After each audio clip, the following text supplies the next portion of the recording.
Welcome. It is the Vol Report with Jacob Warren, brought to you by Campbell, Cunningham, Taylor, and Haun. And coming up, Jacob's going to tell us who should definitely win the Heisman, why Florida State should or shouldn't be in the college football playoff. He's going to tackle all the incredibly difficult issues that we're working through in college football. How about that? Oh, yeah. Can't wait. No, we've got other stuff to talk about, and that's Tennessee, Iowa, and the Citrus Bowl. I want to start with that. Also want to get Jacob's thoughts on playing in the bowl game, which he doesn't have to do, and that's much more acceptable. But let's start with that, Jacob. You could skip the bowl game. You've done a lot for the university. There's not a championship on the line. I wouldn't begrudge you, and I don't think most fans would. But what are your thoughts on playing in the bowl game against Iowa in the Citrus Bowl? Yeah, for me, I think the amount of stuff that has gone on here and the amount of things that, we've been through and just kind of what the place means to me and how far I've seen it come and man, just the work that's been put into this season. I think, for me, myself, being a local guy, being someone that just truly has a lot of pride in the university, I think that, I would be really upset if I decided to not play in the game, right? And if I felt like that was, what was better for me, regardless of whether I feel like it's better for me or not, I would be upset if I wasn't, playing in it. So I definitely am excited and looking forward to playing in the game. And, obviously there may be people that do, maybe people that don't. Like, I think that, like I just said, right, like if it's the best decision for you in your future, I think regardless of emotion and how you feel, I think that's the decision you need to make. And for me, I feel like the best thing for me is to play in the game. So I'm excited to do that. Yeah, and I think if you can provide a little peek behind the curtain, I think a lot of fans say if a guy doesn't play in a bowl game, he's giving up on his team. You guys don't view it like that at all from everybody I've talked to. No, I think it's not similar, but it's a little similar to like the transfer portal, right? Like if there's a guy that has an opportunity, right, that's an opportunity to excel himself for the rest of his life and put himself in an amazing situation and, protect himself and allow him to, be successful in the future, right? I think that it's selfish of me, as a teammate to say, no, don't do that. Like, because you're giving up on me like that. That's not really how I view it. I guess some people might. I think a lot of people outside of the program and outside of the building probably look at it like that. But no, I don't think it's giving up on your team. It depends on kind of your motivation, I guess, for it and the reason why you're doing it. But pretty much every time I've ever seen it in the past or heard of it, it's usually just because that player is, obviously a guy that, can go and get drafted highly or doesn't want to risk getting hurt just because they need this next 4 or 5 months to really get ready for a good combine performance. Like there's a lot of different reasons why guys do it, and all of them are valid, right? If that's your reason, that's your truth, then who am I to say that you shouldn't be doing that? Right? Yeah, I'm curious. I guess I'm not old enough. I'm old, but I'm not old enough to remember when it got twisted into young men should go work for rich people at a bowl game and make them money for free. I've never really understood that and the reaction from fans, and I don't think you see that nearly as much nowadays. But it is a tough decision, I would imagine, for a number of people, because the thing that I don't think people realize, and correct me if I'm wrong, Jacob, preparing for the combine is not playing football. It's not preparing for football. And it's almost a totally different skill set altogether. Yeah. I think that, there's drills that, I'm going to be doing the next, like I said, 4 or 5 months that I had never did at Tennessee, right? That we didn't practice, we didn't, concern ourselves with because they just don't, not that they don't matter, right? But they just don't necessarily make you a better football player, right? Just because you're good at these drills doesn't mean you're really good at football.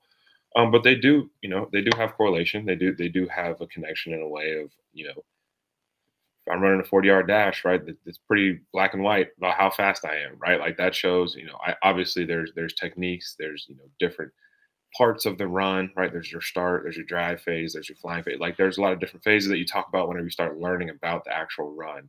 But at the end of the day, how fast did I run for 40 yards matters, right? Because that's, you catch a ball, how fast am I able to run? The same on the 40-yard line, right? How fast am I able to get to the end zone? And is it faster than those other guys? Like that's, the things that people are looking for, and the things that we'll be practicing for the next few months. And regardless of whether we're catching a football or I'm working on blocking a 9 technique, these things are going to help me be successful in the future. And so that's kind of just the whole goal of the next few months is just, man, put myself in the best position possible to go make as much money as possible and stay as healthy as possible throughout the process. You've been to some bowls. You were at the Orange Bowl last year, and I'm not going to throw any bowls under the bus, but let's just say, as far as bowl festivities and things, there are better bowls than worse bowls. I happen to know from covering a lot of citrus bowls that you guys will have a really good time, and there's kind of a fall off after that. So when you heard citrus, how happy were you? Because in my mind, that's kind of another level of bowl than I thought you guys might get heading into the bowl selection. Yeah, I think that, if you would have asked me before the bowls got selected, citrus wasn't even really on the radar, right? Because that's just something that hadn't been talked about a lot. It was looking at the Gator Bowl or potentially that bowl in Tampa, the ReliaQuest Bowl, and there's a lot of different, opinions on why we would go to one or how this person needed to lose to go to this bowl or whatever, however it ended up shaking out. I think, Tennessee has always been very, at least from, my understanding, has been very, not lucky, but respected when it comes to bowl selections. And we get kind of maybe a better bowl than quote unquote we should get or whatever. Just because of our fan base, because of our team, because of the energy that we bring to a city, right? And because of just how many people are going to be flooded into that place, whenever we come to town, and so many people come to support, and I'm sure the ticket sales will be great, all those things. So yeah, we get lucky with some bowls. I'm not necessarily saying that we got lucky this time and that we don't deserve to be in the Citrus Bowl, but definitely a really, really good bowl for us to be in, and a great opportunity for us to play a really good opponent. Haven't gotten too much into them yet. We're kind of holding off on that just to kind of give ourselves a little bit of mental break after the season. But Iowa, obviously, in the championship game with Michigan, and has an amazing defense, and it's a great opportunity for sure. And I think that it's really cool that, regardless of how things have gone, we're in this position to play this game. Yep, and we'll definitely break those down. Is it set in yet that your college career is almost over? We're talking about just a couple of weeks. We're talking about days now. It's crazy. Yeah, man, it's set in for sure. There's definitely been moments with friends and really close people that I've met here and that I've gotten to know and gotten to get really close with just through whether it's my FCA group or our little small group or whatever, or just leaders that I've had.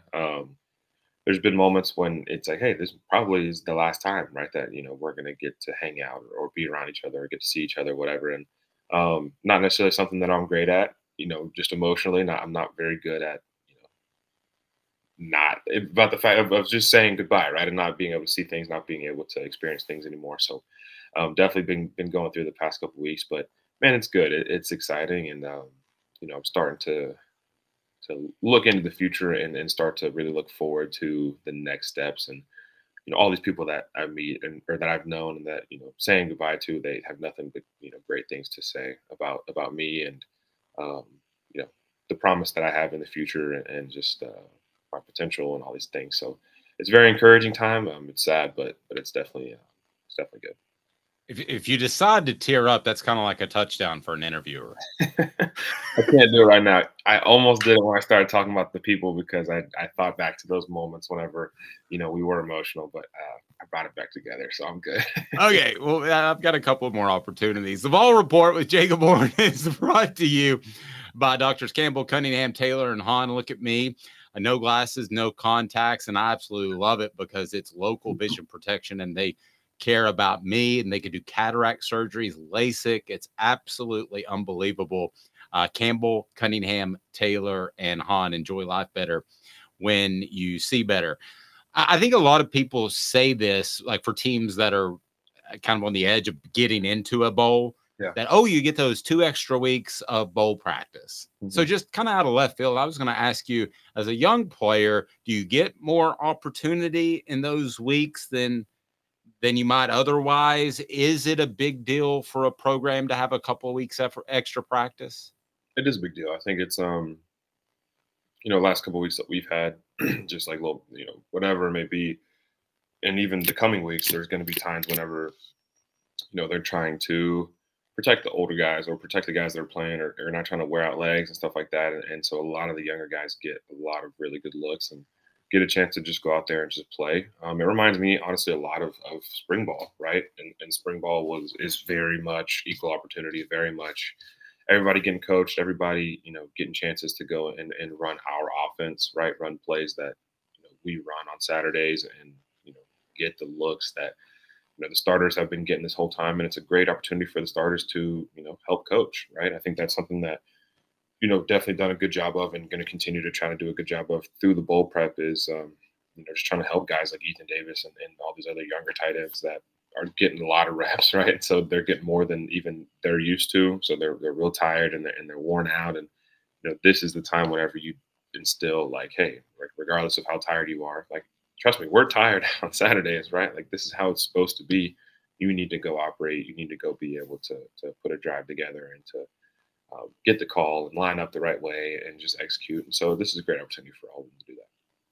So you're coming back. The guy that everybody's wondering about is Joe Milton. How many times have you been asked if Joe's going to participate in the bowl game? I say coming back. I meant participate in the bowl game. Sorry. Yes, man. Yeah, man. More than I can count on 2 hands for sure.